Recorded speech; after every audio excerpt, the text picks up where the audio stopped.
بسم الله الرحمن الرحيم. الحمد لله وحده لا شريك له وأشهد أن لا إله إلا الله وحده لا شريك له وأشهد أن محمدا عبده ورسوله صلى الله عليه وعلى آله وصحبه وسلم تسليما كثيرا. أما بعد. கண்ணியத்துக்குரிய சகோதர சகோதரிகளே, பெரியார்களே, உங்கள் அனைவருக்கும் எனது அன்பு காணிக்கை. அஸ்ஸலாமு அலைக்கும் வரஹ்மத்துல்லாஹி வபரகாத்துஹு. சகோதரர்களே, பெரியார்களே, இன்றைய பாட தலைப்பிலே நாம் பேசியிருப்பது சூரிய சந்திர கிரகண தொழுகையிலே ஐங்கால தொழுகைகளுக்கு அதான் கூறப்படுவதைப் போன்று அதான் இகாமத் கூறப்படுவது மார்க்கமாக்கப்பட்டுள்ளதா?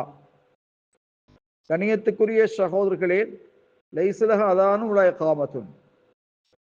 பெருநாள் தொழுகைகளுக்கு எவ்வாறு அதான் இகாமத் இல்லையோ, அதே போல சூரிய சந்திர கிரகண தொழுகைகளுக்கும் அதான் இகாமத் இல்லை.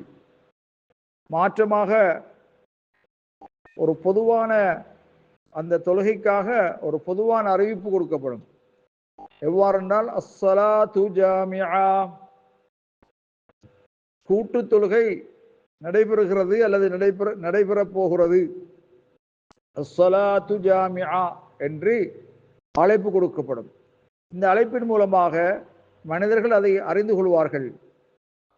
ஏனென்றால் நபி அலைஹிஸ்ஸலாத்து வஸ்ஸலாமுடைய காலத்திலே சூரிய கிரகணம் ஏற்பட்ட போது அஸ்ஸலாத்து ஜாமிஆ என்று அழைக்கப்பட்டது. கூட்டு தொழுகை நடைபெறுகிறது என்று அறிவிப்பு செய்யப்பட்டிருக்கிறது. செய்தி புகாரியிலே 1045வது ஹதீஸ். அந்த ஹதீஸை ஆதாரமாக வைத்து சூரிய சந்திர கிரகணத்திற்கு அதான் இகாமத் இல்லை என்பதை நாங்கள் தெரிந்து கொள்ள வேண்டும். வல்லாஹு அலம் பிஸ்ஸவாப்.